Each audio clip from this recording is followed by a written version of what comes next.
el día de hoy vamos a hacer un estudio, como las canciones las acabaron de decir muy claramente, la nueva vida en Cristo.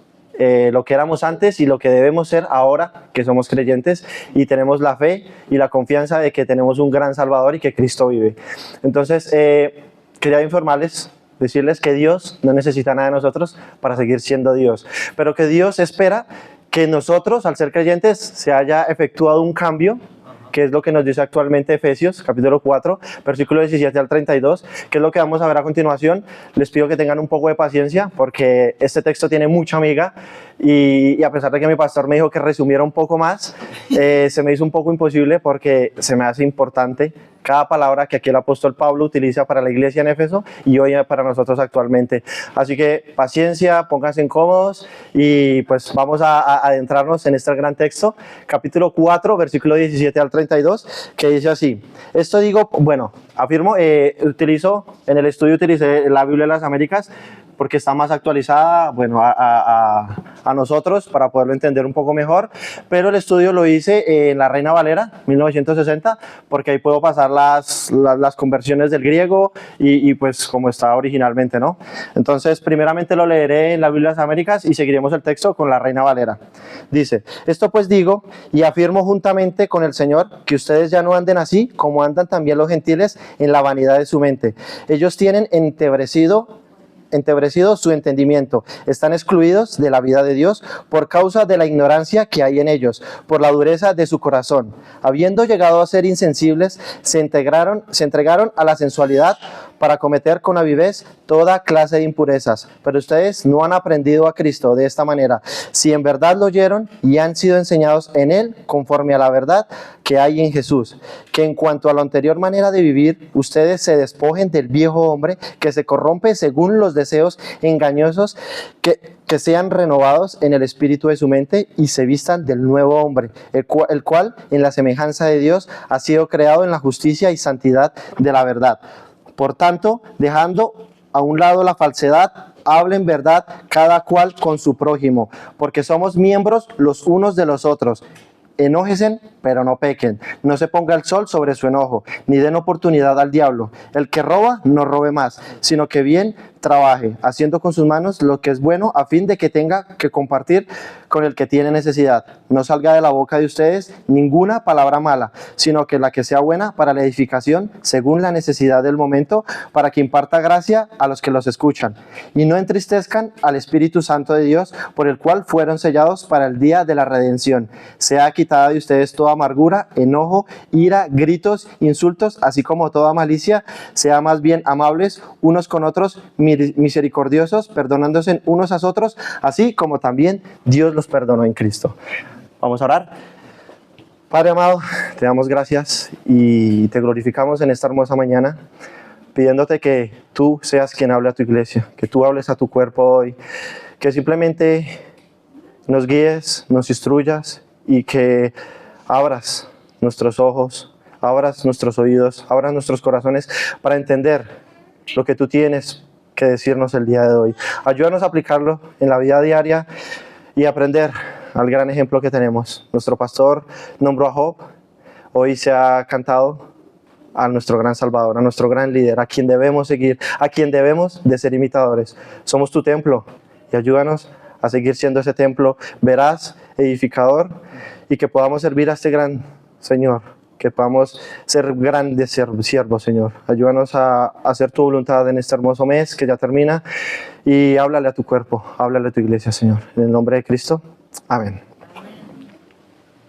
Bueno, el gran contraste. Tengo el placer y el honor de poderme unir a mis hermanos Adán y Jair, que llevaban el estudio de Efesios. Vamos a continuarlo. Hay algo claro en el Nuevo Testamento, y el hecho es que hay una diferencia abismal entre una persona creyente y la que no lo es. Es una diferencia, un criterio o un comportamiento externo de lo que estamos diciendo aquí. No es que los creyentes poseamos normas más altas que el resto de la gente, o que seamos personas distintas, o que seamos perfectos, ¿verdad?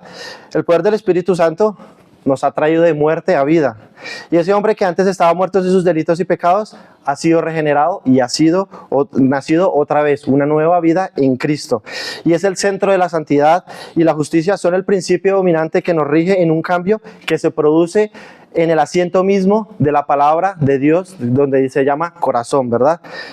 En pocas palabras, una nueva criatura somos, con nuevas motivaciones, nuevas perspectivas, nuevos deseos y anhelos, nuevas metas y nuevos propósitos. Como dice 2 de Corintios capítulo 5 versículo 17, Pablo dice al respecto, que si alguno está en Cristo, nueva criatura es. Las cosas viejas pasaron, he aquí, todas son hechas nuevas. Si estamos con Cristo, no podemos ser los mismos que éramos cuando estábamos fuera de Él. Entonces las cosas viejas pasaron, nos dice aquí Pablo. Eso no significa que somos perfectos. Nadie lo va a hacer de este lado del cielo. Pero eso significa que estamos en una disposición constante de nuestra alma, que nuestra alma ha sido transformada de tal manera que ese pecado que antes era nuestro amo y al cual obedecíamos con satisfacción y deleite, ha venido a ser un enemigo que aborrecemos aun cuando aún nos atrae y nos seduce. El creyente anhela obedecer la voluntad de Dios y por eso lucha contra el pecado que aún mora en nosotros. Y por eso nos avergonzamos cuando somos atrapados y seducidos momentáneamente a hacer algo que es contrario a lo que la voluntad de Dios está revelada en su palabra. Cristo dijo en cierta ocasión a sus discípulos, vosotros sois la sal de la tierra, pero si la sal se desvaneciere, ¿con qué será salada? No sirve más para nada, sino para ser echada afuera. La sal es esencialmente distinta y allí es donde precisamente radica el poder de la sal. Si la sal pierde su salinidad, pues no sirve para nada. Y eso mismo ocurre con nosotros los creyentes. Somos distintos y en misma medida y en que se haga esa diferencia, en que se haga latente en esa medida, seremos más efectivos en la labor que Cristo nos ha encomendado. Cuando esa diferencia se hace menos evidente, cuando esa diferencia se hace cada vez menos obvia, hay algo que no anda bien y debe ser inmediatamente corregido. Porque por el contrario corremos el riesgo de perder nuestra salinidad y llegar a ser inútiles. Los creyentes somos distintos de aquellos que no lo son. Y precisamente acerca de esto, Pablo nos va a hablar en este pasaje de Efesios. Y la carta de Efesios se divide en dos partes.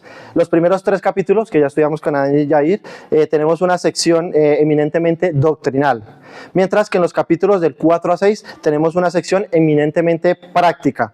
Pablo quiere que el cristiano posea un claro entendimiento de la naturaleza cristiana, de los grandes privilegios que ahora disfrutamos por el hecho de estar en Cristo. Pero Pablo también está preocupado porque nuestras vidas se correspondan a esa obra de gracia que Dios ha hecho en nosotros. Debemos vivir a la altura de lo que somos. En el capítulo 4, versículo 1 al 16, que ya hemos estudiado con Jair, Pablo nos muestra cuáles son las responsabilidades con el pueblo de Dios, su iglesia.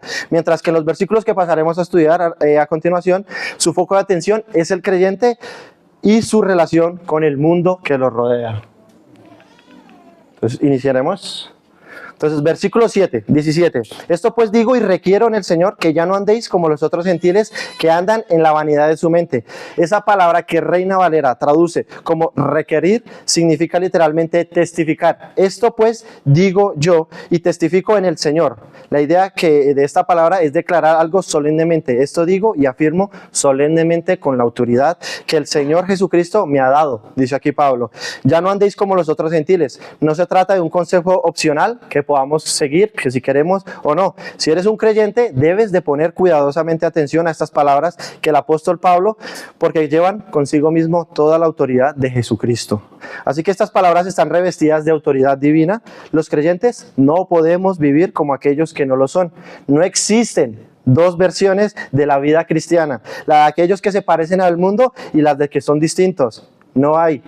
Solo hay una versión del cristianismo y es la que Pablo presenta en este pasaje y la que aparece en la escritura una y otra vez. Solo una versión, no dos. Y si somos creyentes, ya no podemos vivir como vivíamos antes. Ya no podemos vivir como los gentiles, nos dice aquí Pablo. Y con esta expresión el apóstol está señalando al mundo pagano, a todos aquellos que no conocen a Dios. Ni se someten a su autoridad por ser como ellos son, por pensar como piensan, por tener el corazón como lo tienen. Por eso ellos viven como viven. Si la gracia de Dios te ha transformado, tú no puedes vivir así. ¿Y cuáles son los rasgos característicos que distinguen a los hombres sin Dios?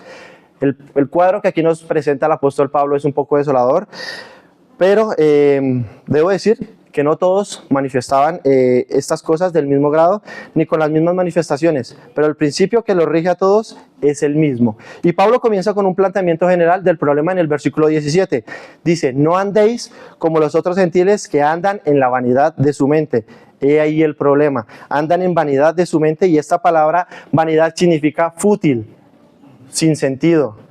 Pablo no está diciendo que el no creyente carezca por completo de capacidad intelectual o de razón. No, la idea es más bien que su inteligencia y todo aquello que llena su mente no conduce a nada que posea el valor real y permanente.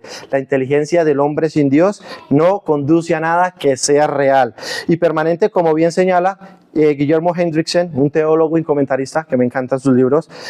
Todos los esfuerzos que los gentiles, los no creyentes, despliegan a fin de alcanzar la felicidad terminan en frustración. Sus vidas son una larga serie de burladas expectativas. Esto es la vida del inconverso, correr tras el viento. Y nos lo dice Salomón en Eclesiastés, correr tras el viento. Los hombres van de aquí para allá, algunos van más rápidos que otros, algunos van más lentos, pero todos van hacia ningún sitio.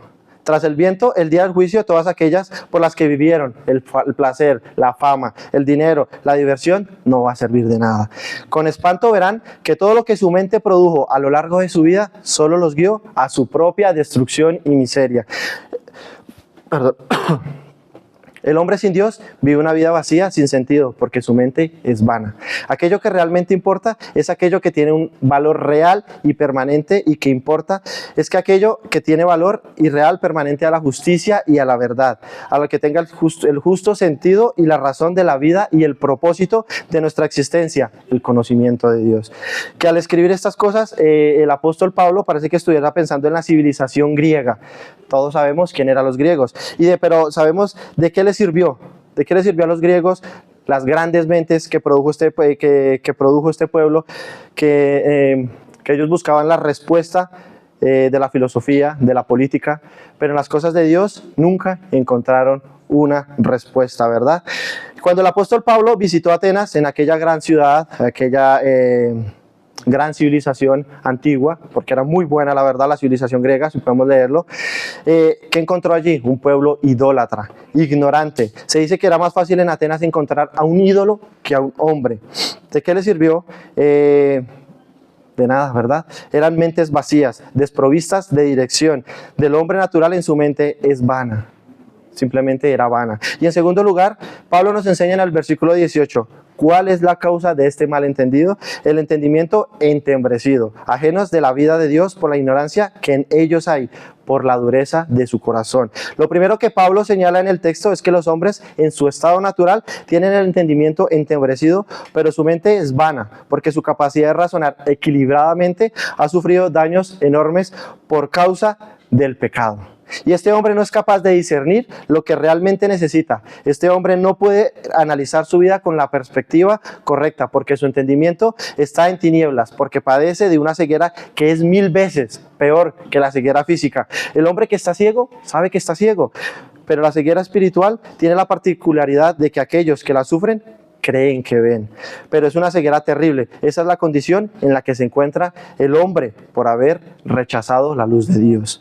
Y estamos en tinieblas, dice Pablo en Romanos capítulo 1, versículo 20, que Dios se ha revelado así al mismo hombre por medio de las cosas hechas, y aún más que Dios ha dado al hombre la capacidad para comprender a través de esta revelación, a través de la creación, al menos algunas cosas fundamentales de la existencia y el poder de Dios.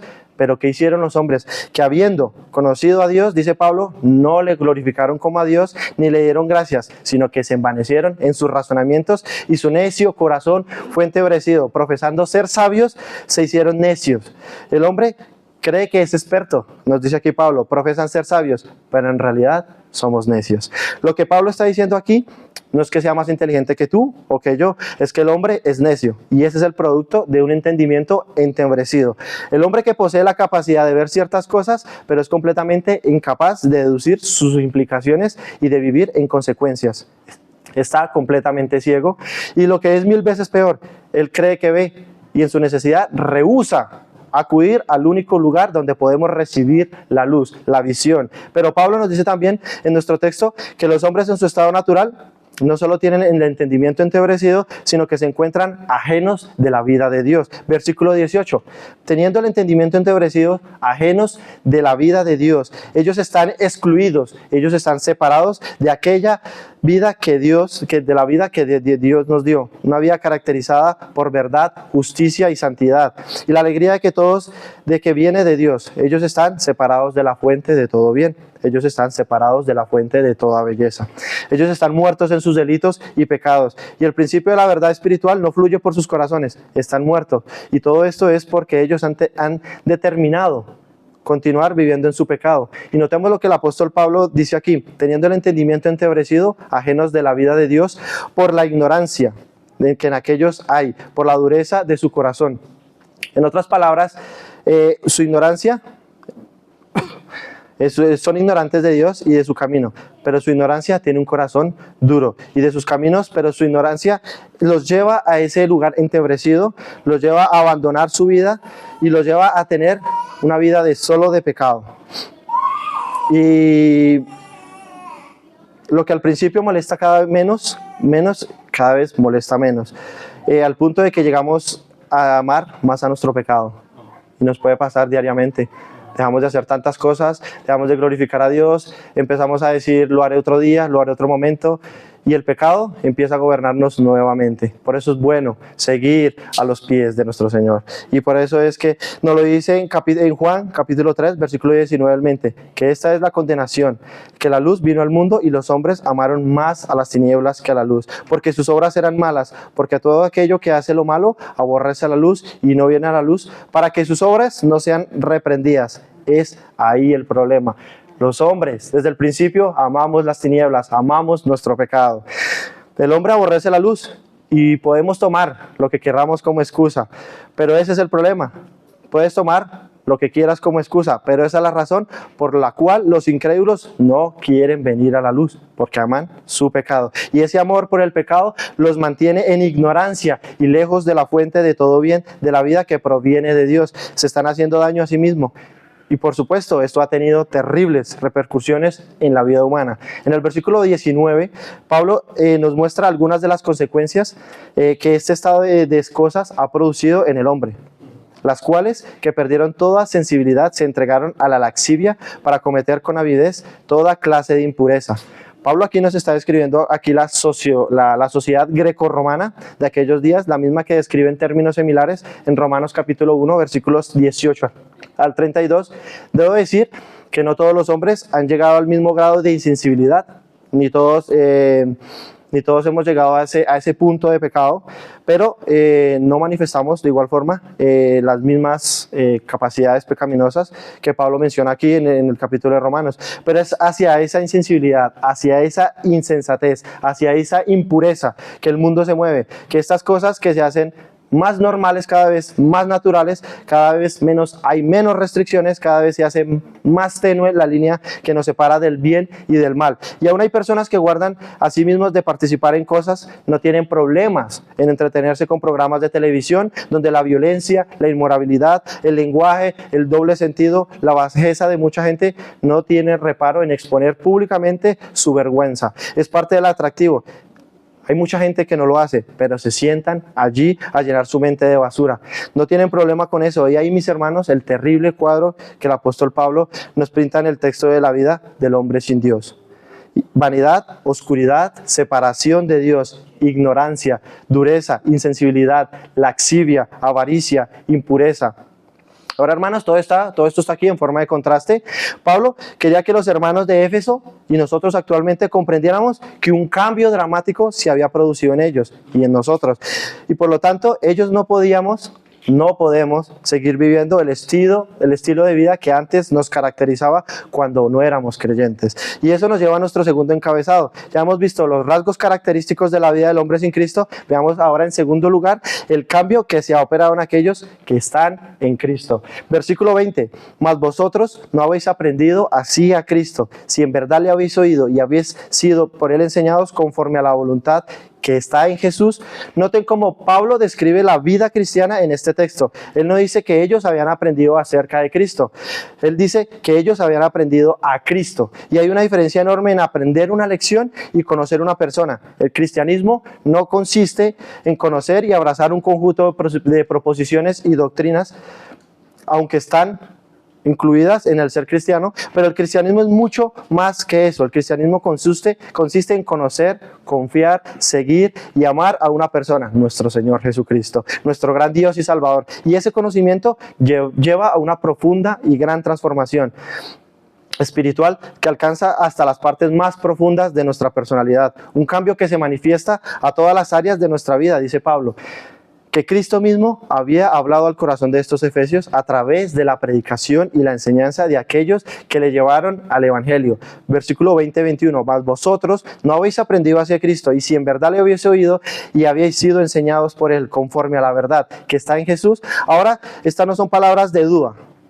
Esta es una expresión que Reina Valera traduce: si en verdad le habéis oído. Podríamos traducirla: pues ciertamente vosotros oísteis y fuisteis enseñados en él. Y aquí quiero traer una enseñanza incidental acerca de la predicación. Cuando el Evangelio es fielmente predicado y la palabra de Dios es expuesta con precisión, Cristo mismo habla al corazón de los hombres. Y por eso lo pienso y lo opino, que es una falta muy grave cuando un creyente falta a un culto de adoración sin una causa que lo justifique. Debemos estar aquí fielmente predicando la palabra. Y tú, mi hermano, como están hoy, les agradezco, debemos de estar fielmente para oírla. A menos de que haya una causa de mucho peso que lo impida, porque es mismo Cristo quien habla a su cuerpo, a su iglesia. Y Cristo enseña que aquellos que Él llama salvación por medio de su palabra, ¿qué es lo que enseña? Que se ha operado un cambio en nosotros, un cambio radical en nuestro ser interior, y que ya no podemos vivir como vivíamos antes. Esto es lo que enseña. Lo que Cristo enseña a los suyos es que somos esencialmente distintos de los no creyentes, que existe un abismo diferencial entre las personas de este mundo y el ciudadano del reino de los cielos. Por eso dice Santiago en su carta que si alguno ama al mundo es enemigo de Dios. No hay dos versiones del cristianismo: o tú eres amigo de Dios o eres enemigo de Dios. Y si tú amas al mundo, eso es lo que dice la Escritura: si alguno ama al mundo, nos dice Juan, el amor del Padre no está con él. Punto.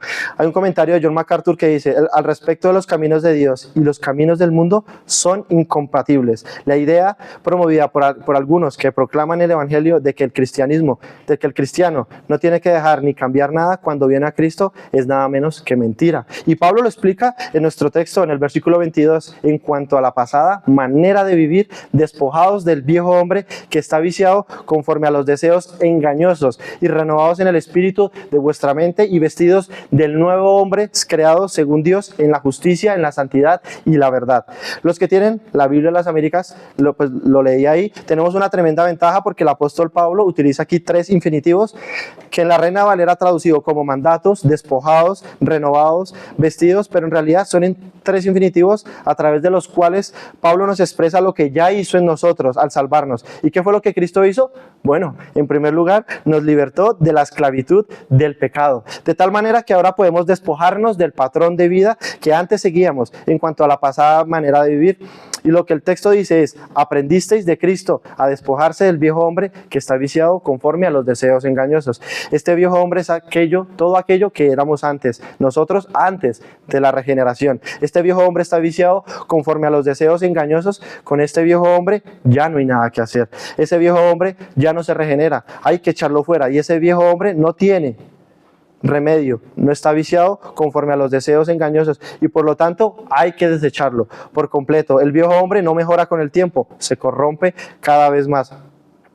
Y Pablo nos dice en Romanos capítulo 6, versículo 6, que ese viejo hombre fue crucificadamente justamente con Cristo en el momento de la conversión, sabiendo que nuestro viejo hombre fue crucificado. Sin embargo, aquí en el texto dice que debemos despojarnos de él. Y aquí causa de pronto algo contradictorio, ¿verdad? Pero no hay contradicción alguna. En esta enseñanza de Pablo dice, el viejo hombre ya fue crucificado en la cruz, en el sentido de que ya fue destrozado y que ya no reina en nuestros corazones, ya no nos gobierna a su antojo. El poder del pecado que el pecado tenía sobre nosotros fue destruido, anulado una vez y para siempre. Pero precisamente por eso es que ahora podemos quitárnoslo de encima.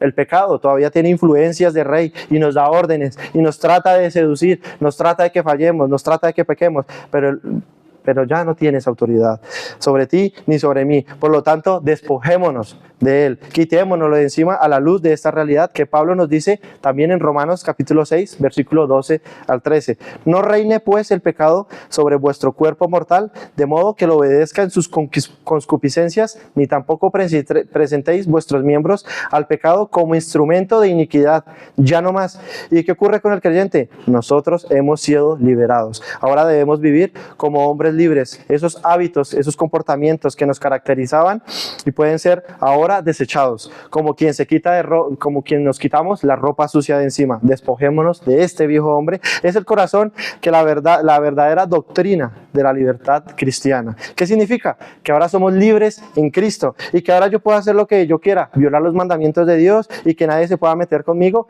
Ese es el concepto que algunos tienen de la libertad cristiana. Que yo puedo irme el domingo donde yo quiera, que yo no tengo que guardar el día del Señor, que porque yo soy libre en Cristo. No, eso no es libertad, eso se llama esclavitud. La verdadera libertad cristiana es que Cristo nos hizo libres para que podamos obedecerle, para que esa libertad que Dios nos dio no es la que cada quien haga lo que bien le parezca y que nadie se meta con nosotros. No, eso es libertinaje. Y dice el apóstol Pablo que hay personas que convierten la gracia de Dios en libertinaje, que echan fuera de ellos los 10 mandamientos, que echan fuera la voluntad, la moral de Dios. Cuando la Biblia dice que yo me convertí para ser santo, que la gracia de Dios se ha aparecido en nuestras vidas para que vivamos en este mundo sobria, justa y piadosamente. El que vive como quiera no está disfrutando de su libertad cristiana, está viviendo en libertinaje y probablemente va directo al infierno. Por otra parte, dice el apóstol Pablo en este creyente que un viejo hombre fue crucificado. Se ha iniciado un proceso de transformación a través de los cuales somos renovados directamente de la luz, que recibimos por medio de la obra de Dios en nosotros a través de su palabra. Y nos lo dice en el versículo 23, que nos ha enseñado Cristo a renovados en el espíritu de nuestra mente. Y esa frase del espíritu de vuestra mente es interesantísima, hace referencia al centro mismo de nuestros pensamientos, de nuestro entendimiento, de nuestras creencias, de nuestras motivaciones. Ese es el espíritu de nuestra mente. Lo que mueve nuestra mente, lo que energiza nuestra mente, si tú eres creyente, tiene que haberse operado en ti un cambio radical en tu interior. Un cambio en tu forma de pensar, en la perspectiva de ver las cosas. Ahora, esto no quiere decir que tan pronto nos convertamos a Cristo, ya no vamos a ver las cosas como las veíamos antes, que vamos a ser perfectos. No, Pablo está hablando aquí de un proceso que dura toda la vida. En Romanos 12:2, no os conforméis a este siglo, sino transformaos por medio de la renovación de nuestro entendimiento. A medida de que recibamos la luz de la palabra de Dios, nuestro entendimiento es renovado y de esta manera se hace cada vez más evidentes que somos unas nuevas criaturas. Esto es un proceso que mientras estemos aquí en la tierra, mientras estemos en este cuerpo, en esta vida, vamos a seguir transformándonos y vamos a seguir siendo renovados por la palabra de Dios y por su Espíritu. Así que en el versículo 24, y vestidos del nuevo hombre, en este proceso de renovación nos vamos vistiendo del nuevo hombre creado según Dios, en la justicia y santidad de la verdad. Ya nos hemos vestido de ese nuevo hombre, ¿verdad? Es la idea que el texto realmente presenta. Hay una nueva naturaleza operando en nosotros, creada según Dios, en su justicia y en su santidad. En una nueva naturaleza implantada en la regeneración por el Espíritu Santo. Esa nueva naturaleza nos mueve eficazmente a ser cada vez más como es Dios, como es Cristo. Por eso dicen que hemos sido creados según Dios. Nos mueve a ser más cada vez como es Dios, cada vez más santo, cada vez más justos, cada vez en nuestra vida práctica ya no somos lo que éramos, somos una nueva creación en Cristo. Y este es el punto que Pablo está haciendo aquí. Podemos resumir todo el mensaje de hoy en una sola oración: que ya no andemos como los otros gentiles, pues vosotros no habéis sido aprendidos hacia Cristo. Eso no fue lo que Cristo te enseñó. Ya no andéis como los otros gentiles. Como decíamos al principio, algo anda mal cuando alguien clama ser cristiano y eso, pero los de afuera no ven ningún cambio, o ven una muy poca o no ven nada de diferencia. Y esto va para ti, joven, que estás en tu escuela, para ti que estás en la universidad, en tu trabajo, en tu casa con tu esposa, con tus hijos, con tus familiares, con tus amigos. Hay algo que anda mal si ellos no ven alguna diferencia de nosotros y mi hermano.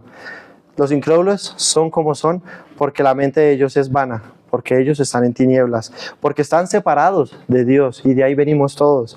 Estábamos y están sumidos en la ignorancia, en la dureza, la insensibilidad y por eso ellos valoran lo que valoran. Nosotros valorábamos lo que valorábamos. Por eso vivíamos como viven, o viven ellos como viven hoy actualmente. Por eso criábamos, o hoy actualmente crían sus hijos como los crían. Por eso hablan como hablan. Por eso se visten como se visten. Pero ¿qué hay de ti? Tú clamas ser cristiano. ¿Y qué está pasando en nosotros? Muchas veces nos pasamos a ese libertinaje, ¿verdad? A que yo hago lo que quiera, a que yo puedo hacer lo que yo quiera. Y mucha gente del exterior no ve nuestro gran cambio. Entonces, si clamamos ser cristiano, si clamamos haber sido enseñados por Él, no cambió en nuestra forma de pensar con respecto a estas cosas. Cuando tú viniste a Cristo en arrepentimiento, en fe, ¿no fue acaso porque viste que este mundo era una basura y que tu pecado te estaba llevando a una destrucción? ¿No fue por eso que tú fuiste a Cristo en arrepentimiento y en fe? Y yo espero y esperamos que así haya sido. Y en algunos de los casos vemos gente que pareciera que se estuviera arrepintiendo de haberse arrepentido. Ahora son más balanceados, siguen su vida externamente como cristianos, vienen los domingos de vez en cuando, siguen leyendo su Biblia de vez en cuando, dan gracias por la comida. Pero cuando uno ve el estilo de vida que viven, el orden de sus prioridades, la forma en cómo están criando a sus hijos, las libertades que les dan, cómo se los entregan al mundo de bandeja de plata, al mismo mundo del que salimos desengañados, uno se pregunta, ¿qué estará pasando? ¿Se habrán arrepentido de haberse arrepentido? Y yo me pregunto si el que se arrepiente para mí, personalmente, yo diría que nunca hubo un verdadero cambio, que no hubo un proceso de transformación. Si sabemos que la vida cristiana es una lucha, pero los verdaderos cristianos están vueltos en esta lucha, no dejándonos arrastrar. Y yo te pregunto, mi hermano, ¿dónde estás tú? Es obvio para las personas que te rodean que tú eres distinto, que tú no persigues las mismas cosas que ellos persiguen, que no te afanan por lo que ellos se afanan, que no valoras lo que ellos valoran, que no estás metido en ese tren de sensualidad en el que están metidos en el mundo de cabeza. ¿Dónde estás tú? ¿O eres de los que van corriendo, ves a los que van corriendo bien y piensan que son unos fanáticos extremistas? ¿O eres de los que escuchan un mensaje como estos y vas por ahí diciendo, bueno, es lo que el pastor de la iglesia dice, cuando muchas veces Miguel nos dice cosas que son ciertas y son muy claras, hoy te vas diciendo, no es para mí, es lo que el pastor dice, pues yo te digo, no, es lo que el apóstol Pablo dice en su carta a los Efesios. El apóstol Pablo no se limita a hacer una declaración general acerca de esto como un buen pastor que era y conocedor del alma humana. Ahora el apóstol Pablo desciende a las implicaciones prácticas de esta enseñanza, tanto en su aspecto negativo como en su aspecto positivo. Pablo comienza en el versículo 25 diciendo, por lo cual, desechando la mentira, hablad verdad en vista de lo que Cristo mismo ha hecho en vosotros, iluminando vuestro entendimiento y transformando vuestro ser interior. Ahora vivid en consecuencia. La nueva vida, la nueva naturaleza impartida en la conversión debe ser cultivada y los hábitos pecaminosos que antes nos caracterizaban deben ser subyugados y desechados. Debemos renovarnos en el espíritu de nuestra mente, despojarnos de algo para vestirnos de otra cosa. Y lo que Pablo hará a continuación es explicarnos este proceso en detalle. Al descender a los detalles, particularidades, el apóstol Pablo menciona 5 áreas que nosotros vamos a ver aquí. En primer lugar, nos dice que somos una nueva creación en Cristo, que debemos despojarnos de la mentira y vestirnos de la verdad. Versículo 25, por lo cual, desechando la mentira, hablad verdad. La palabra que Reina Valera traduce como mentira es el pseudotérmino que ha pasado del griego al idioma español con su mismo significado. Falsedad, mentira. La falsedad es una distorsión de las cosas hechas con el propósito expreso de engañar y es un pecado que caracteriza al hombre no regenerado. En el Salmo 58, versículo 3 nos dice el salmista: se apartaron los impíos desde la matriz, se descarriaron hablando mentira desde que nacieron. Teóricamente, los hombres exaltan la verdad y condenan la mentira, pero bajo ciertas circunstancias, sobre todo cuando hay beneficios que obtener o algún problema que evadir, la mentira deja de ser considerada como pecado y se convierte en una astucia inteligente. Nos acostumbramos a mentir y a justificar nuestras mentiras e incluso a clasificarlas. Muchas veces decimos, hay mentiritas, hay mentiras pecaminosas, hay mentiras piadosas, hay mentiras que son blancas, hay mentiras que son negras y hay mentiritas y el mundo no contempla la verdad en un valor absoluto. Y este es el concepto con que todos llegamos al evangelio, con el mal hábito de mentir, ya sea en una forma franca, abierta o sutilmente, ya sea en una forma franca y un poco distorsionada, o que sutilmente distorsionamos cosas para con el resultado que el resultado final sea una mezcla de verdad y de un poco de error, pero tal comportamiento es incompatible con el nuevo hombre creado según Dios, en la verdadera justicia y la santidad. La nueva naturaleza que el Espíritu Santo imparte en la conversión tiene a Dios como patrón, como modelo, y nuestro Dios es veraz y podemos descansar plenamente en Él porque Él es real y verdadero, porque la verdad está ligada a su ser, a su Dios. Dios no es hombre para que mienta, y nos lo dice en Números capítulo 23, versículo 19, y en el Salmo 111, versículo 7, dice el salmista: la obra de sus manos son verdad, y juicio fieles son todos sus mandamientos. Y es allí precisamente donde radica la importancia de la verdad. La mentira es una contradicción de todo lo que es Dios. Es nuestro Dios, y nuestro Dios será glorificado y su reino promovido únicamente a través de la verdad. Y por otra parte, la Biblia también enseña que Satanás es el padre de la mentira y que por medio de su mentira promueve su reino de muerte. Así como toda verdad emana de Dios, toda falsedad emana de Satanás, que es el padre de la mentira, que es mentiroso y homicida. Y nos lo dice Cristo desde el comienzo mismo de la historia humana. Ha querido hundir al hombre, tanto física como espiritualmente. Y por eso lo vemos en Génesis, ¿verdad? Y el arma que él usa para lograrlo es la mentira. Todo lo que él habla, todo lo que promueve es una ilusión, es un engaño y su fin es destruir. Por eso la mentira es tan odiosa para Dios y por eso mismo no debe tener lugar alguno en la vida de nosotros los creyentes. Eso incluye toda mentira franca y abierta, pero incluye la exageración. También cuando hacemos promesas que de antemano sabemos que no vamos a cumplir, incluye la justificación de nuestros errores y pecados, incluye hacer trampa en los exámenes, incluye hacer trampa en nuestra declaración de la renta, incluye retener parte de la verdad para dar una impresión equivocada y engañosa. Todas estas formas son mentiras y no deben de tener cavidad en el pueblo de Dios. Ahora, eso no quiere decir que siempre debamos de dar a conocer todo lo que sabemos acerca de todo. Hay personas malas que van por allí revestidas, haciéndose un traje de honestidad y haciéndole pleitesía a todo el mundo. No, aquí no estamos diciendo que yo debo de todo, que yo debemos de ir por todo el mundo diciendo todo lo que yo sé acerca de todo. En la vida cristiana hay un lugar prudente para manejar la información, y hay lugar para las confidencias, guardar las confidencias en otro momento dado, siempre y cuando no viole los principios de la palabra de Dios, que no haya un pecado envuelto, como es un caso de un chisme. Pero retener información con el fin de engañar y de dar una impresión falsa es otra forma de mentir.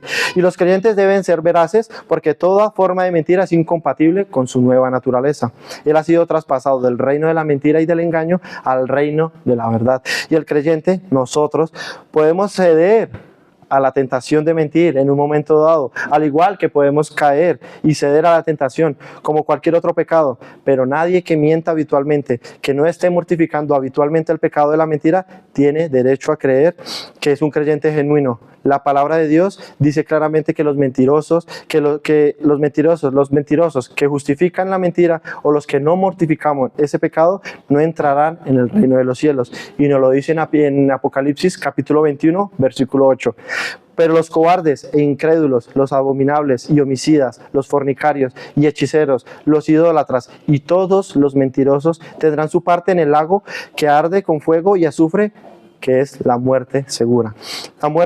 La mentira es incompatible con la vida del creyente y no debe tener lugar alguno en la iglesia del Señor, y nos lo dice en el versículo 25, por lo cual, desechando la mentira, hablad verdad, cada uno con su prójimo, porque somos miembros los unos de los otros. Aunque la palabra prójimo puede ser muy amplia en su alcance y que debemos ser veraces con todo el mundo, en este pasaje Pablo se refiere a la manera particular al trato de los cristianos entre sí. Eso dice que somos los miembros los unos de los otros. Nosotros somos un cuerpo, estamos unidos por el mismo espíritu. Como hemos visto ya en esta carta, si no somos veraces unos con los otros, crearemos un caos dentro del cuerpo. Hermanos, ¿qué pasaría si de repente nuestro cerebro comienza a enviar información engañosa a nuestros ojos? Vamos a imaginar por un momento que vamos manejando por la carretera y por la mano izquierda tenemos un precipicio a la muerte, y por la mano derecha tenemos una curva para seguir el camino. Pero ¿qué pasa si el cerebro envía una imagen invertida a nuestros ojos? Vemos el precipicio donde va la curva y la curva donde va el precipicio. ¿Y qué pasaría? Sería un error fatal. Moriríamos porque caeríamos directamente al barranco. Para que nuestro cuerpo funcione adecuadamente, las señales que un órgano o un miembro envía al resto del cuerpo debe ser veraz. Pues lo mismo debe de ser en la iglesia. Somos miembros los unos de los otros. Y nos lo dice Efesios 4:15. Siguiendo la verdad en amor, crezcamos en todo aquel que es la cabeza. Esto es Cristo. Como crece la iglesia, siguiendo la verdad en amor. No la verdad sin el amor, ni el amor sin la verdad. Estas cosas deben de funcionar ambas juntas para que el cuerpo de Cristo pueda crecer. Y mis hermanos, tu honestidad no solamente tiene que ver contigo, tu honestidad tiene que ver con todos nosotros. Y si tú no eres transparente, si tú no eres honesto, tú estás afectando a todo el cuerpo. Estás creando un caos dentro de la iglesia y debemos despojarnos de la mentira, debemos vestirnos de la verdad. Y todo creyente debe ser reconocido por ser un hombre veraz, que su palabra vale, su palabra puede ser creída al pie de la letra, porque esto es una persona honesta y confiable. En segundo lugar, Pablo nos dice en el texto que también debemos despojarnos de la ira pecaminosa y vestirnos de la ira justa. Versículo 26, airaos, pero no pequéis, no se ponga el sol sobre vuestro enojo, ni deis lugar al diablo. Es obvio que en este texto no encontramos una prohibición absoluta de la ira. Pablo nos está diciendo aquí que no debemos airarnos bajo ninguna circunstancia. No, Pablo supone más bien que si algunas cosas nos provocan a iras, hermanos, la ira en sí misma no es pecaminosa. Nuestro Dios es santo y Él se aira contra el pecado. Nos lo dice el Salmo 7, capítulo 7, versículo 11, que Dios está airado contra el impío todos los días. Y mira, podremos decir, sí, eso fue en el Antiguo Testamento, pero no. En el Nuevo Testamento, Juan capítulo 3, versículo 36, el que cree en el Hijo de Dios tiene la vida eterna, pero el que se rehúsa a creer en el Hijo no verá la vida, sino que la ira de Dios está sobre él. Dios es amor, pero también es santo y justo, y por causa de su justicia, de su amor, el pecado a Dios le causa una indignación, y esa es su naturaleza. Y esa nueva naturaleza fue impartida en la conversión de nuestra naturaleza creada según Dios en la justicia y santidad de la verdad. Podría decir que hay momentos en que no airarse es pecaminoso, ¿cierto? Cristo se indignó cuando vio la casa de su padre hecho un mercado. ¿Qué hizo? No se limitó, cogió un azote de cuerdas y sacó a todos los mercaderes del templo.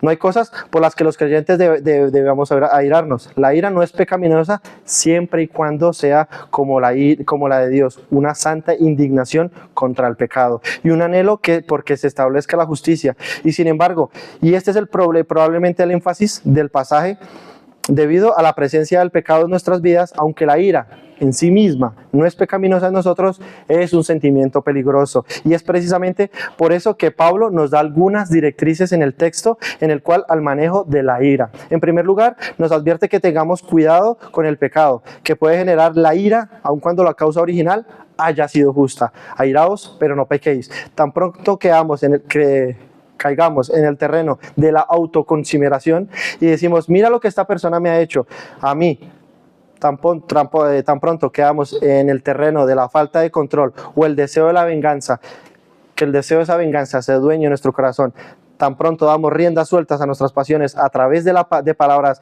irónicas, hirientes, denigrantes, ya hemos traspasado la línea y hemos pecado contra Dios. Airaos, pero no pequéis. No permitáis que la indignación termine en rabia y que llegue a ser un impulso descontrolado que finalmente haga mucho mal. Nos lo dice en Proverbios capítulo 29, versículo 11. El necio da rienda suelta a toda su ira, mas el sabio al fin la sosiega.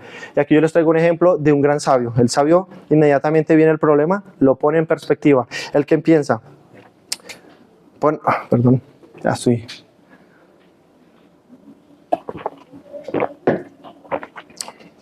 El sabio pone un problema en perspectiva. ¿Y qué es lo que primero él piensa? Lo importante es el honor de Dios, su salud espiritual, la salud espiritual del otro y no su propia reputación. Eso piensa el sabio. Y luego que ha puesto en perspectiva, ahora se dispone a resolverlo. ¿Con quién debo hablar? ¿Con quién debo callar? ¿Cuál es la meta que yo me propongo alcanzar cuando me reúna con esa persona? Así actúa un hombre y se convierte su ira en una fuerza constructiva. El necio, en cambio, autoalimenta su furor. Él no ve otra cosa que su propia reputación, su propio honor, su comodidad y sus privilegios. Y por eso no refrena sus pasiones. Y hermanos, cuando sintamos la agitación del corazón por algo que alguien nos ha hecho, ataquemos el problema, no la persona. Tan pronto comenzamos a usar palabras irónicas, palabras hirientes, ya estamos atacando a la persona y de ninguna manera resolveremos el problema. El versículo 27. Ni deis lugar al diablo. Y esa es la tercera directriz que Pablo nos da. No deis lugar a dejar el problema sin resolver. Por eso es un resentimiento almacenado en el corazón. No es otra cosa que darle lugar al diablo. Y esa es la idea que Pablo parece transmitir en el texto. Es como si el diablo estuviera acechando para ver la oportunidad que tiene de encontrar un punto de apoyo donde poner su pie. Es como cuando va llegando alguien y tú vas a cerrar la puerta, ¿qué es lo que tú primero haces? Meter el pie. Eso hace el diablo. Está ahí intentando abrir la brecha y para meter veneno, para meter pensamientos negativos todos los días. Él se encargará de eso. Y ese problema no se va a quedar allí. Él comenzará a envenenar tu corazón poco a poco hasta que lo envenene completamente. Comentando acerca de este texto, no se debe dejar ninguna oportunidad que el diablo aproveche nuestra ira y logre sus siniestros propósitos. Y yo te pregunto a ti, ¿cómo estás manejando tu ira? Y la pregunta no es, ¿te iras o no hoy? ¿Cómo la estamos manejando, hermanos? Y en el versículo 28, el que hurtaba, no hurte más, sino que trabaje haciendo con sus manos lo que es bueno para que tenga que compartir con el que padece necesidad. La palabra griega que se traduce aquí como hurto es klepto, de donde viene la palabra kleptomanía. Señala que aquel que toma lo que no les pertenece. Esto era un hábito de algunos miembros de la iglesia antes de venir a Cristo. Pero aquí el apóstol Pablo dice, debían desechar por completo y que debían de hacer un cambio, trabajar duramente con sus manos. Esa es la idea que de la palabra que el apóstol Pablo usa aquí para usar duramente en aquello que es bueno y decir honesto, honorable y productivo.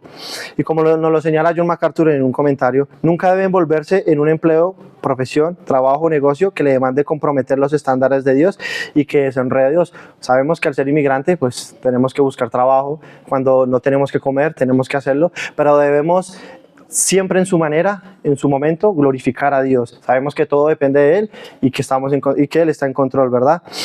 Pablo dice que trabaje haciendo lo que es bueno en cada uno y debe ganarse la vida honradamente y no solo para sus propias necesidades, sino también para las necesidades de otros. El que hurtaba no hurte más, sino que trabaje lo que es bueno para sus manos.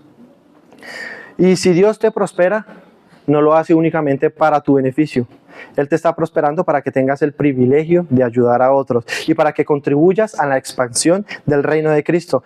Es triste ver la cantidad de recursos que los impíos derrochan en deleites sin placeres, en darse las buenas vidas, pero es mucho más triste ver a alguien que profesa la fe haciendo lo mismo. En un caso del incrédulo, bueno, lo entiendo, aunque no lo defiendo. Porque el incrédulo lo único que tiene es este mundo. ¿Y qué tiene que hacer? Pues gastar su dinero, en este mundo hacer un paraíso. Pero ¿qué pasa con el creyente? Esto es totalmente inconsecuente con la fe que profesamos. Esto es completamente inconsecuente con la esperanza que tenemos. Es inconsecuente con el corazón de Dios. Y hermanos, Dios no necesita de nuestros recursos. Él es el dueño del oro y la plata. Él no necesita nuestros recursos. Pero tú y yo necesitamos comprender que todo lo que tenemos le pertenece a Dios. Que nuestra felicidad depende de hacer una buena mayordomía de los bienes que Dios nos ha dado. Por eso dice la Escritura, es más bienaventurado dar que recibir. Porque hay personas que tienen una vida desgraciada porque son egoístas. Porque es más bienaventurado que dar que recibir. Porque hay personas que están solamente continuamente esperando que le den cosas. Así que debemos desechar la mentira, la ira pecaminosa, el hurto. Debemos vestirnos en cambio de la verdad, la ira justa, la laboriosidad y la generosidad. En cuarto lugar, debemos despojarnos de las palabras corrompidas y vestirnos de las palabras edificantes. Versículo 29. Ninguna palabra corrompida salga de vuestra boca, ninguna, sino la que sea buena y necesaria para la edificación, a fin de dar gracias a los oyentes.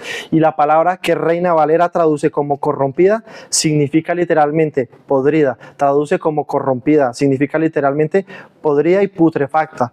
Y era usada figurativamente para referirse a aquello que es ofensivo y dañino. Las palabras corrompidas son aquellas que dañan y corrompen a los que las escuchan. Este término incluye las palabras obscenas, las vulgaridades, las expresiones de doble sentido, los chistes rojos, los chistes indecentes. En Efesios capítulo 5, versículo 3 al 4, lo dice Pablo: pero fornicación y toda inmundicia o avaricia, ni aun se nombre entre vosotros como conviene a santos, ni palabras deshonestas, ni necedades, ni truhanerías que no convienen, sino antes bien acciones de gracia.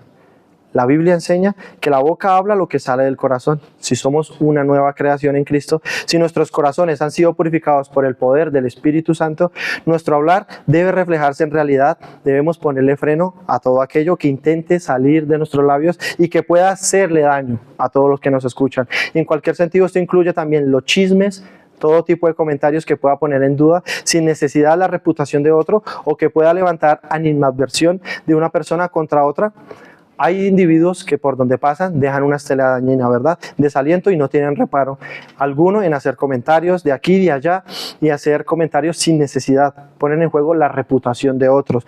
El buen nombre de nosotros solo abre sus bocas para criticar, para inquietar. Y hermanos, eso es incompatible con la fe cristiana. Esas palabras corrompen, están dañadas, están podridas. Lo que debemos de hacer es como nos dice el salmista: pon guarda a mi corazón, oh Dios, guarda la puerta de mis labios. Dios es muy sabio y nos dio una lengua y dos oídos, una sola lengua y dos oídos, para que oigamos más de lo que podamos hablar, y puso la lengua entre dientes como una cárcel, para que entendamos que es un elemento peligroso que debemos pensar antes de hablar.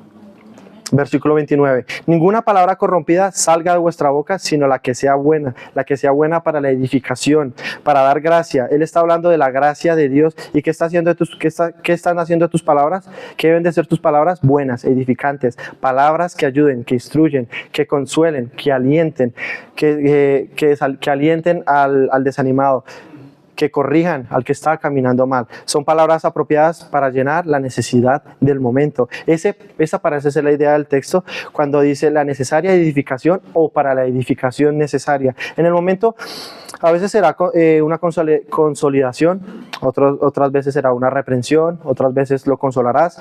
No podemos consolar al que necesita ser reprendido, y tampoco debemos reprender al que necesita ser consolado. Por eso los cristianos debemos orar a Dios por su sabiduría y que llene nuestra mente con su palabra, de tal manera que Él pueda decir la palabra adecuada en el momento adecuado, como lo dice en Proverbios: el hombre se alegra con la respuesta de su boca, y la palabra a su tiempo cuán buena es. Hay personas que tienen la capacidad tan buena para decir lo que tienen que decir en el momento preciso.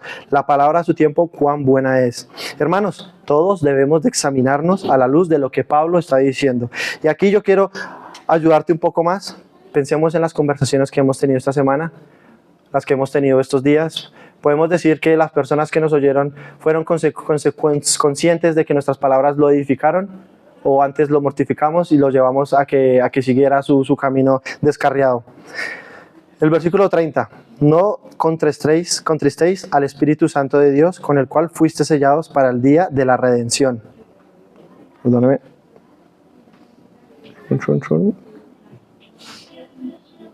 Fallas técnicas aquí, perdón.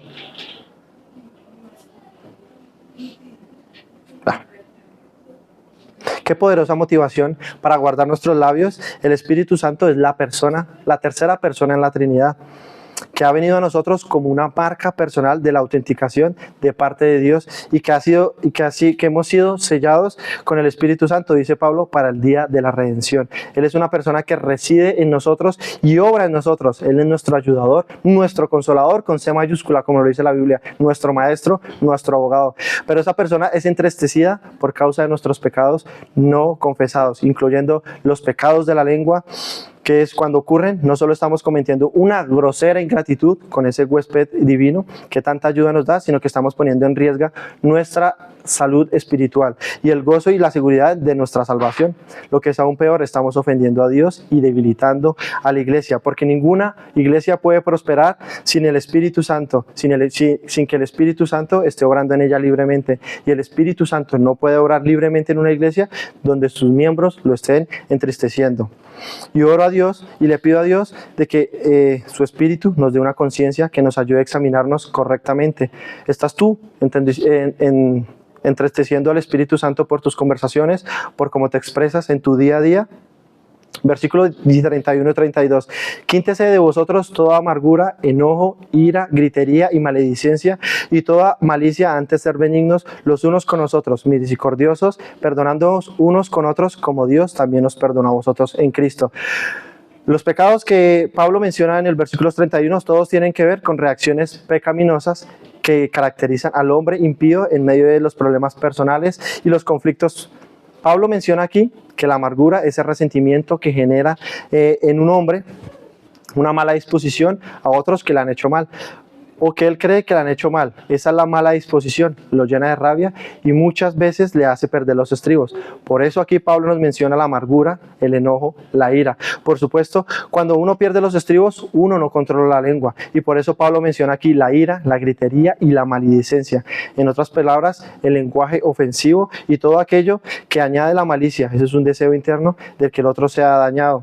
¿No es eso lo que hemos aprendido de Cristo nuestro Señor? Y aquí nos lo dice Pablo. Y la excusa que utilizamos siempre es que tú no sabes lo que esa persona me ha hecho, y muchas veces no lo sabemos, pero nos lo dice en Romanos 6. Así que, hermano, quítatelo de encima. Es una ropa que huele mal, quítatelo de encima. Peores cosas hice yo, hiciste tú contra Dios, y Él nos perdonó y sigue perdonándonos por pura gracia todos tus pecados. ¿O no es así?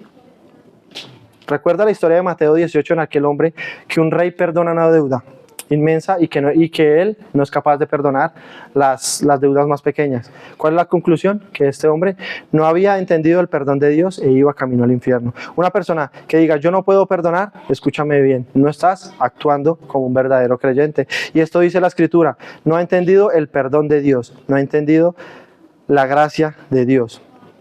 Haciendo un estudio, ya para terminar, con unos hermanos, estábamos hablando que Cristo era en su momento y es perfecto, pero nunca pecó.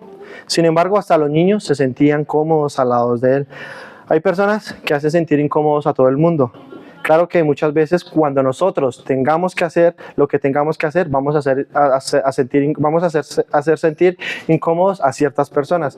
A Cristo lo crucificaron porque no hizo sentir cómodos a los fariseos, de ser un intolerante, de no tener bondad, de ser misericordio. A Él nunca lo juzgaron de eso, ¿verdad? Hasta los niños venían a ser bendecidos por Él, porque Él era un hombre accesible, aunque era perfecto. ¿Y cómo debemos reaccionar? En el capítulo 32, ser benignos unos con otros, misericordiosos, perdonándonos unos a otros como Dios también os perdonó a vosotros en Cristo. No quiero que pierdan de vista de que Pablo en el texto dice ser benignos y misericordiosos. En el contexto de conflictos personales, es en el contexto de ser benignos, reacciona a una nueva naturaleza ante la provocación de la injuria con la misma misericordia y bondad con que Dios nos trajo a nosotros cuando aún éramos sus enemigos. Una de las cosas que más me sorprenden de los atributos de Dios no es su eternidad, ni su perfección, ni su justicia, aunque todo eso me sorprende, pero la cosa que más me sorprende es la paciencia de Dios. Cuánta paciencia tiene Dios con su pueblo y con su iglesia, con cuánta paciencia Él soportó todas nuestras provocaciones y luego proveyó lo necesario para concedernos el perdón de todos nuestros pecados. Pero yo te pregunto a ti, ¿tú eres hijo de ese Padre? Él soportó con paciencia todas tus provocaciones y mentiras. Fuiste un incrédulo y te trajo con cuerdas de amor hacia Cristo. Y el que es el ofendido te perdonó. Yo te pregunto a ti, que eres hijo de ese Padre, y si es así, escucha lo que Cristo nos dice en Mateo, capítulo 5, versículo 43. ¿Oíste que fue dicho, amarás tu prójimo y aborrecerás a tu enemigo? Pero yo os digo, amad vuestros enemigos, bendecid a los que os maldicen, haced bien a los que aborrecen, y orad por los que ultrajan y os persiguen, para que seáis hijos de vuestro Padre que está en los cielos, que hace salir su sol sobre malos y buenos, y que hace llover sobre justos e injustos.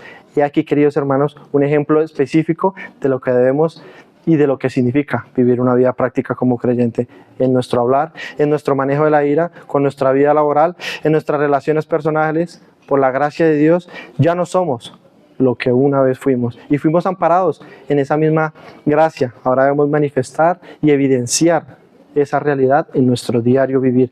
Eso es básicamente lo que Pablo nos enseña en este texto. Y hermanos, muchas veces me pregunto cómo sería una vida práctica, un matrimonio, una iglesia, un hogar donde se manifestaran todas estas cosas que Pablo nos enseñó, nos acabó de enseñar. Sería maravilloso, ¿verdad? Donde te vieran caminar. Y hay una enseñanza cortita. Cuando Cristo caminaba por Galilea, era un judío más. Él no tenía una aureola, él no tenía un aura. Él era un judío más como caminaba. Pero él, ¿cuándo se diferenciaba? Cuando hablaba, cuando actuaba, cuando se expresaba. Y eso tenemos que ser nosotros. Debemos de ser distintos en nuestra manera de hablar, en nuestra manera de actuar, en nuestra manera de ver las cosas y de poner el énfasis. Así que, hermanos, hay mucha gente que nos puede estar visitando, y que sea la primera vez, que sea la segunda vez, que sea la tercera vez, y que aún no tienes tu confianza en Cristo. Yo te digo que quiero apelar a tu corazón, y ya tuviste, como Pablo describe, la vida de un hombre sin Dios, y es así como tú quieres vivir, en morir en la vanidad de tu mente, con el entendimiento entenebrecido, ajena de la vida de Dios, duros de corazón, insensible. Es así, mi amigo, como tú quieres vivir y morir. Ve a Cristo, porque Él puede darte la luz que tus ojos necesitan. Él puede darte la vida, darle vida al alma muerta. Que Él pueda acercarte y reconciliarte con el Padre. Darte la certeza segurísima de que la vida eterna a la que nosotros esperamos en Cristo, no por nuestros méritos, no, sino por los de Cristo. Que Dios tenga misericordia de ti y pueda resucitar tu corazón adormecido. Cristo puede darte vida en medio de tu pecado, en medio de tu mortandad. Y Cristo tiene poder porque Él es un gran Salvador. Ve a Cristo y clámale a Él misericordia, que Él no rechazará a nadie ni lo echará fuera. Esa ha sido su promesa y es nuestro testimonio, que un día nosotros fuimos clamando a Él misericordia y misericordia nos fue concedida y nos dieron un título de propiedad en el reino de los cielos. Que Dios tenga misericordia. Y mi amigo, nadie puede vivir así como si nada, con el texto de hoy, sin el Espíritu Santo, sin la fe y la esperanza de que Cristo vive. Tienes que poner tu fe en Cristo. Debemos confesar nuestros pecados diariamente. Así que también me gustaría hacer un énfasis, ya para finalizar, perdona la demora. Podemos completar promesas, podemos decir lo que queramos, pero nuestra salvación es por fe y por gracia, por mera misericordia. Así que debemos de clamar a Dios, debemos de glorificar a Dios, y sabemos que hay personas que profesan ser creyentes y no viven como un creyente. Pero hermanos, eso no quita la veracidad del Evangelio. Eso no quita la veracidad de que Cristo vive, de que Cristo es el único Dios, de que servimos a este Dios misericordioso. Así que arrepintámonos, de nuestros pecados y confiemos únicamente en Él. Y Él manifestará su gloria, transformándonos, concediéndonos el perdón de nuestros pecados y el don de la vida eterna. Y escuchemos, Dios nos dio oídos para oír, y que Dios despierte a algunos en esta mañana antes de que sea demasiado tarde. Pero asimismo, quiero usar estas palabras para animar a los que están corriendo bien. Sigue corriendo con tus luchas, con tus dificultades, hasta que veas el rostro de aquel que murió por ti. A libertad fuimos llamados, dice la Biblia, que no te hagan esclavos de los hombres. No te preocupes por lo que digan de ti adentro, no te preocupes por lo que digan de ti fuera. Sigue tú corriendo fiel hasta que Cristo nuestro Salvador te diga: bien, buen siervo y fiel, en lo poco fuiste fiel y en lo mucho te pondré. Entra en el gozo de tu Señor, ese debe ser nuestro anhelo. Y si te dicen fanático, a mucha honra, que a Pablo lo llamaron loco y a Cristo endemoniado, a mucha honra. Que cuando llegue el día de la eternidad y estemos delante de nuestro Salvador, vamos a ver quién fue el extremista. Vamos a orar. Padre misericordioso, te damos gracias por tu palabra, por tu bondad, por tu misericordia y por el texto que acabaste de mostrarle hoy a tu iglesia, Señor. Te doy gracias y te suplico que cada palabra, que este texto viva en nosotros, que lo podamos efectuar al pie de la letra como nos lo dice aquí Pablo, que podamos seguir a nuestro gran Salvador, que podamos ver la cruz en el Calvario y que podamos testificar de que gracias a esa cruz, que gracias a esa tumba vacía, hoy somos libres de ese pecado y que podemos glorificarte y exaltarte ante todo, Señor. Ayúdanos a terminar este mes como tu voluntad lo desee y a vivir justamente con Cristo, Señor. Te doy gracias por mis hermanos, te doy gracias porque los tienes aquí fielmente escuchando sus palabras y te pido y oro por cada uno de ellos para que siga fielmente a nuestro gran Salvador Jesucristo, quien es por quien te damos gracias. Amén. Amén.